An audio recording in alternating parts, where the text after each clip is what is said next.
An uptick in violence in Springfield inspired one lawmaker to spend a shift with the Springfield Police Department. Tonight, we were at the Springfield Police Department when Representative Carlos Gonzalez returned from his ride-along trip with an officer. Western Mass News reporter Maria Wilson has more about his experience. Maria. Chris, Representative Gonzalez says this was his first ride-along with an officer, but he hopes it won't be his last.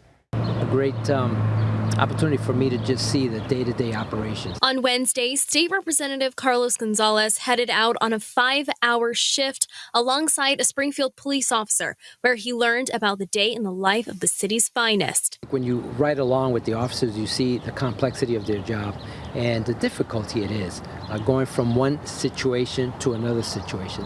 Sometimes the situation calls for a hand-up approach most of the times, and Sergeant Bruno did an excellent job with communicating with the residents. Representative Gonzalez has been vocal on the city's efforts to quell the recent uptick in violent crimes and says that Wednesday's ride-along was inspired by the latest string of violence. June was a deadly month for Springfield. There were 4 double shootings, 5 people were killed, and 3 arrested in the city, which for Gonzalez and other lawmakers are concerning numbers. Proliferation of guns in the street.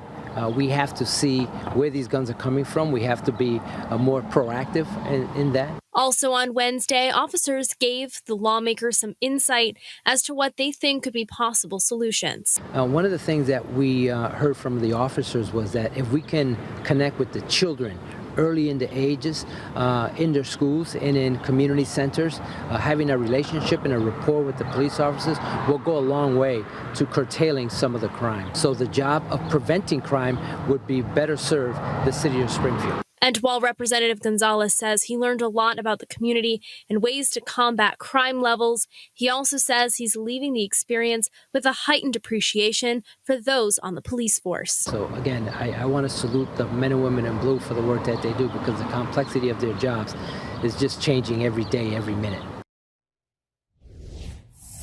Representative Gonzalez tells me while programs like ROCA, a national initiative to quell urban violence, have been proven successful, they are only available to those who have committed a crime. Instead, he hopes that new programs can reach children before they get to that point. Reporting live in studio, Maria Wilson, Western Mass News. Maria.